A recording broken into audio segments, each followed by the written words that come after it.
I don't know if it's a level of hiding or if it's just mixed race people are not, they don't have the forum to talk about being mixed race. So then to do it on a global platform or even in the UK is quite scary. Because I do find like that dialogue isn't really there a lot of the time. Hi, my name is Susan Dale and you are watching the HaluHalo Mixtapes. This is a series in which we bring together a group of mixed race folk to discuss and unpack issues that impact us.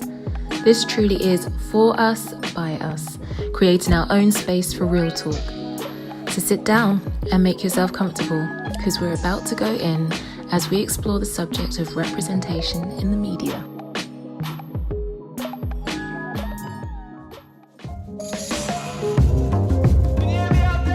I'm Miranda and I'm partly Ghanaian, partly English. My name is Anjali. So my mother is white Australian but of Maltese and Lebanese descent. And my father was actually born in Suriname, which was a Dutch colony at the time. And his heritage is South Asian, Indian. My name's Nomsa and I'm half South African, a quarter British and a quarter Greek. So I had to think quite hard about this, which probably explains maybe lack of representation of mixed race people in the media. I did choose Thandie Newton. When I think about people who are my role models, I think of women who are successful in their fields. It was just the first person that came to mind. One, I think because she is a similar mix to me. I think she's half Zimbabwean and half British. But also because she's one of the mixed race actresses that I've seen that have actually talked about both sides of her heritage and her culture. I don't think I've ever been deliberately looking for someone of my mix or you know, that looks similar to me in the public eye. I don't really have a mixed race role model really, I think because I'm a second generation of mixed race people in my family. So my role models are sort of within my family. But I do tell people it is Mariah Carey just because I feel like we are cut from the same cloth.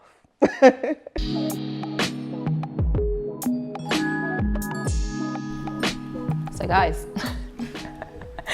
tell me, when you were younger, did you ever feel the need to change or want to change your appearance? And if so, what was it you wanted to change? I think definitely I hated my hair.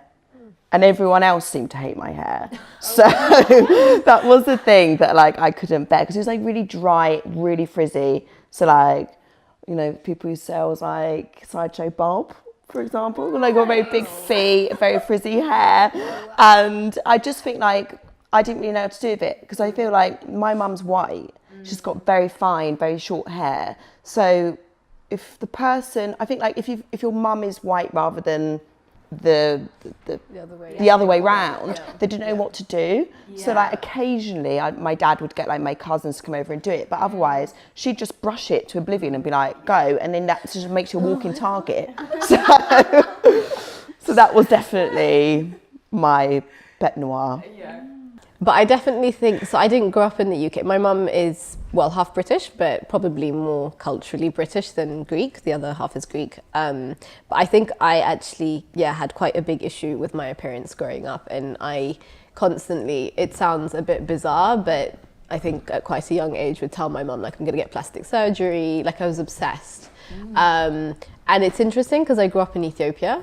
So it's not necessarily, I think in terms of like media, a lot of what I saw was Ethiopian women, but I think it's also what you see is a European standard of beauty, and similar, like nowadays if I go back to Ethiopia, like people have like, they let their hair out naturally, but growing up again it was like slick it down or like make it straight. The straighter your nose is, the lighter you are. Like it was very I know for me, definitely at a young age, was quite conscious of like body hair as you know, that being from my, I guess like racial heritage and different to potentially other people. So that was maybe my version of feeling like I needed to change that about my body to fit into this idea of what beauty was.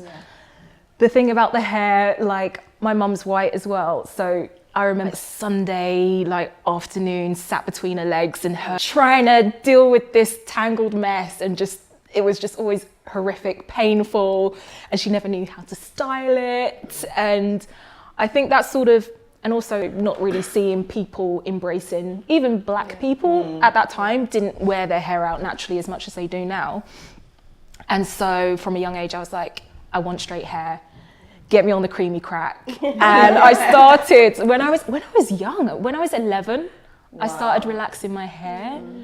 And it's only about the past 3 years that I've been wearing it natural. So I think that's a lot of, a lot of the issues that you have at a young age, you internalize. I remember going to like a hair salon, my local one, and then being like, as soon as you, even now actually, you walk in and they're like, obviously you want to have it straightened. I'm like, well, actually, how dare you? But I've been burnt so many times by people who have like left straighteners on really long time, or like, so I've come away with like scabs, and you think, you know what the fuck are we all doing?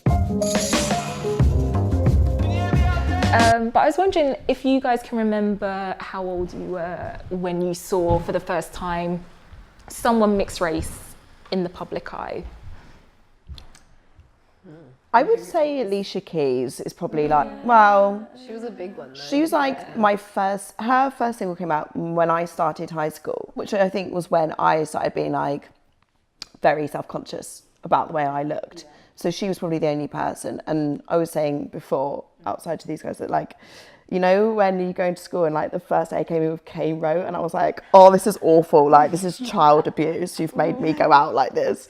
But then I remember like, at least she had that. So I thought, you know what? I'm not black. I'm not white. I'm just going to do my Alicia Keys thing. But it's difficult because they don't necessarily say they're mixed race. This is the other thing. Like, I think mixed race people can identify in a lot of different ways, and some mixed race people will say they're black. Yeah, it's exactly that, because I think it's often not immediately apparent if someone is mixed race or not. But actually, probably one of the first prominent mixed race people that I became aware of was Bob Marley. Actually, so yeah. I think when people think of Bob Marley, they think of Jamaica. They think Yeah, black. exactly. They don't think exactly. he's mixed race. Yeah, but I think that's part of the tension, that he experienced of, being put into a certain group and not necessarily maybe like downplaying the white side of his personality or his life. Yeah. I think it's the same like Obama, because again, like Obama is a role model probably to so many people, but I just don't think mixed race. Which I know he's mixed race, but it's just, I think because he's America's first black president, like And actually his mixed raceness was used against him, so it was used to discredit actually his claim of being successful as the first president of colour, his whiteness. For me personally, I make a point of telling people these people are mixed race. It's actually, I think, more of a contentious subject than we realise. For example, like, I wrote a piece like ages ago saying like, don't naturally assume that your mixed race friend wants to be called black. The amount of hate mail I got from black people being like, fuck you, you're ashamed of your own blackness, like it's an honour basically to like be described as black. And I was like, surely you want your own experience told by people who've experienced your experience, not other people cashing in on it who have the privilege of being But I think lighter. it's also like that, so totally it works both ways, because I was reading so Zoe Saldana, who was going to play Nina Simone, and there was like such backlash because they're like, she's mixed and she can't, or she's of mixed heritage, so she can't play Nina Simone. But I wonder also whether that is also a gender thing. Like, I think a lot of conversation at the moment online about black women versus women of colour are black women saying we are a distinct thing, we don't want other people to like water down that. Whereas I don't really hear as much about black men having that conversation. So I wonder whether they're two different I think there's things. definitely something to that. I think even just generally, a lot of the men that I've interviewed who are mixed race, of that black and white mix, identify as black rather than mixed race. And that is because they are seen that way, they are treated that way. Whereas I feel with women, there seems to be a bit of more nuance in the differences. Because I really racking my brain, like, who's a celebrity who's mixed race who actually identifies as mixed race or biracial? Adowa. Aboa. Yeah. Okay, She's I don't feel like she has openly, but I feel like Meghan Markle has, definitely. Yes. like celebrities like hiding their mixedness to be a bit more commercially successful. Like if, you know, for example, if you're maybe a rapper, a mixed race rapper, it's more credible for you to be seen as black than as mixed race. I think again it goes both ways, because I think there's some commercialization of, but again it's women, so I agree with you. I think there is a gendered thing to it, because I think it was Kanye West, so when he did his, I think it was season 4 of Yeezy, like his fashion line, apparently the advert said just mixed race models.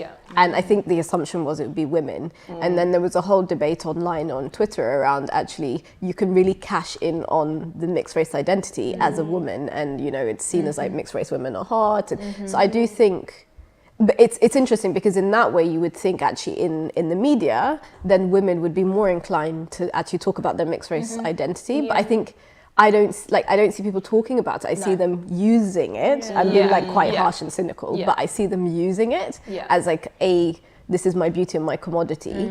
And similarly, I think mixed race men, I think again, I agree with it. I think because society will label them as black for a range of different reasons. It's like, actually, let me not cash in on it, but let me go with that. But I think with Meghan Markle, for example, like that's quite a complicated package. Like for example, the paper that I write for has a I think a vendetta against her, and she's painted as the angry black woman, and they do not mention her mixed raceness at all. It's literally like angry Meg makes poor Kate cry. I'm like, oh, pass me the sick bucket. You know, you've completely wiped out part of her to fit in with the narrative that she's this black woman. She's the most open person about her mixed raceness.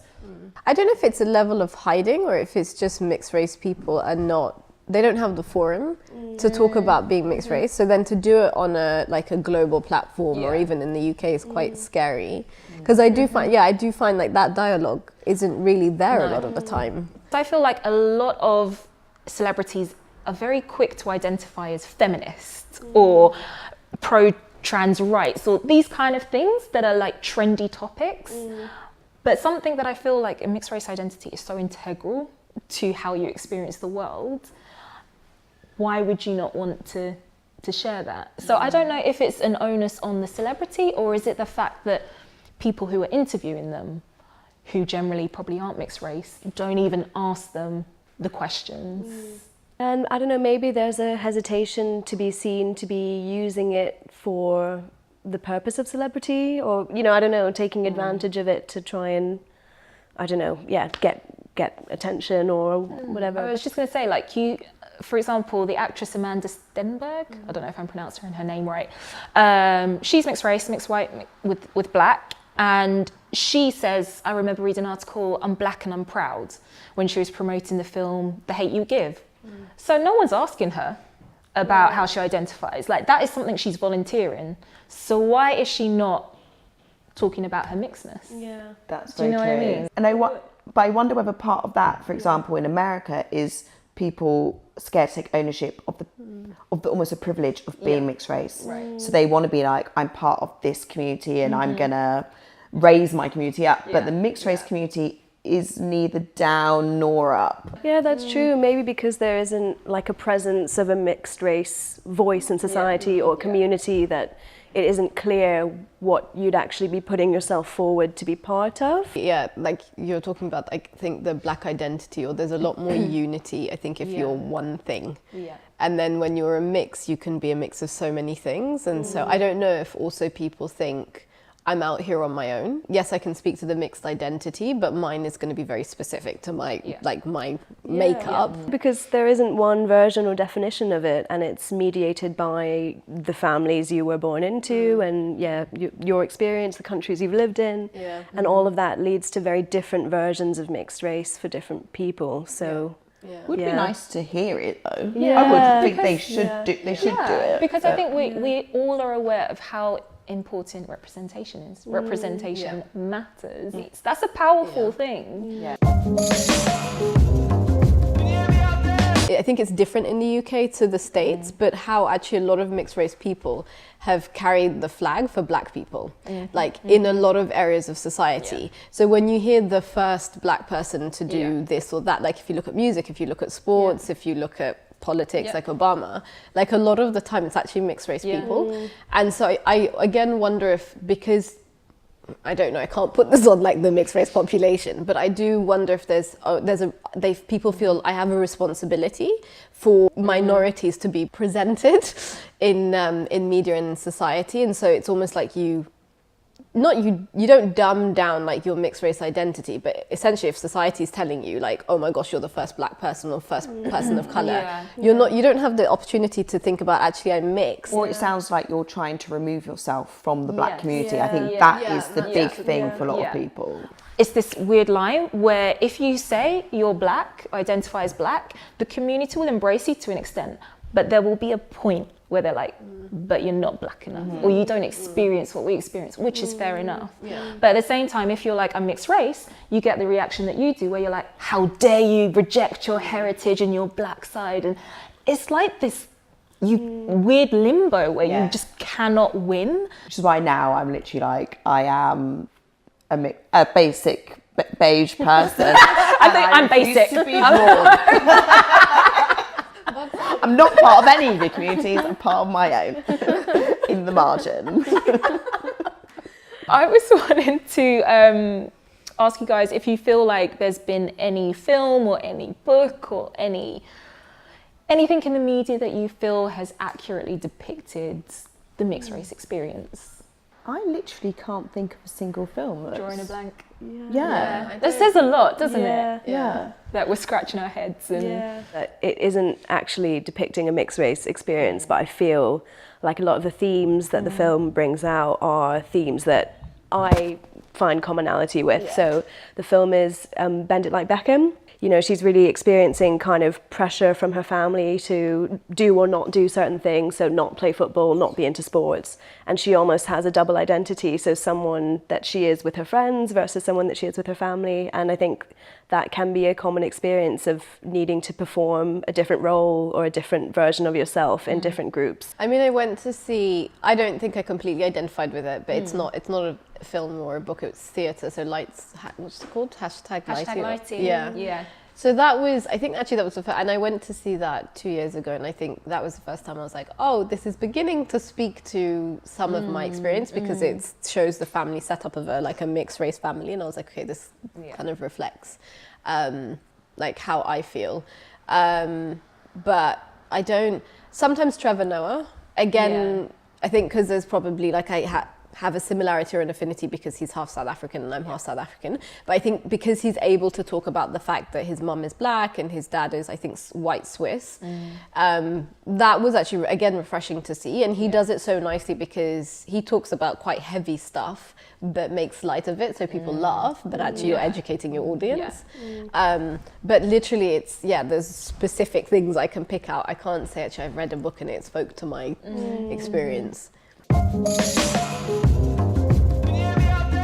I don't know what it's like, because you're obviously sort of more in the industry as a journalist. I don't know if you've ever been in situations where you've been trying to push a story that maybe has a mixed race angle. I have been asked a lot to utilise my identity when I haven't thought it was necessary. So then I've been like worried that I was only like brought on as the token. For example, like the last thing I wrote in my last job was about what it was like to date a ginger person. And it was, but it was the fact, it was about sun care. So it was sort of like what I learned about like skincare and sun care from dating someone that is so pale, like they burn in the sun, and like how it's made me really paranoid about like looking at it. It sounds bad, but it was really interesting in my opinion, because I don't really wear like sun cream that much. And it wasn't anything to do with me. It was solely a piece about being with someone like that and how they experience. And my editor was like, you need to turn this into a piece about mixed race dating. I was like, it's got absolutely nothing to do with me. This is about them. And he was like, no, your stuff is directed towards a certain community. If you don't direct it to them, we're not going to commission it. But I think in terms of like general publishing, I wonder whether there are the mixed race people pushing them forwards to write these things, which is a problem with people not thinking that their experience is valid enough to put it down. I think there's also, there's an illusion that the mixed race experience is out there because we are in all adverts and we're like the visible side. But I think, again, it's different. It's one thing being represented in terms of image versus like actually talking about the narrative and the experience. But still, it seems as though we're more visible, but it's mixed race. When you think of mixed race, you still see a certain one type of mixed race, Do you see certain aspects or stereotypes about mixed race people perpetuated in the media? I think the main one, from a very like surface level, is that all mixed race people are really good looking, and but that is the stereotype, isn't it? That you, if you don't look like that, then I am very paranoid about the way I come across to other people, in that I don't think that people could tell what I was. Like even if you go on Instagram, like the number of like, and it's quite dangerous actually in terms of like mixed race babies. Like there's all these like children on Instagram who again are like cute blonde afro and you know like hazel eyes or green eyes, and that's not healthy for mixed race children growing up, particularly as I think that's the fastest growing ethnic minority in the UK. To actually just think that's the only way that you're meant to look as a mixed race person, like that's quite dangerous.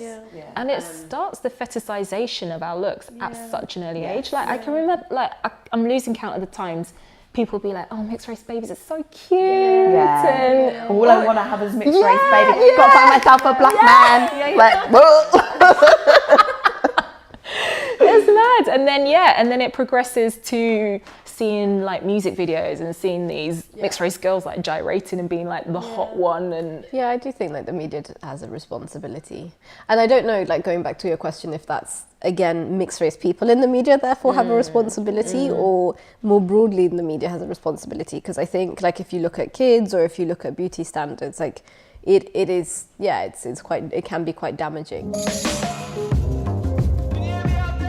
If there was like one celebrity who's mixed race that you would love to like hear their story and interview, who would it be?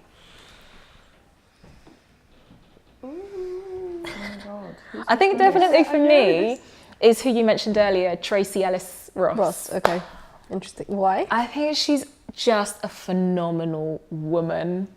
Like I don't know if you guys follow her on Instagram. She's just living her life. She's so proud of who she is, and she just imbues this confidence that I feel like I would love to know, you know, how she has gone about with her identity, or how important that was. Does she talk about it? Like I haven't come across anything that. Because she's quite vocal about other social matters. So it's interesting that she's not necessarily talked about the fact that she's mixed or like her identity. In America, it's so hard, isn't it? Because like Beyonce is 100% mixed race. Oh my gosh, the arguments that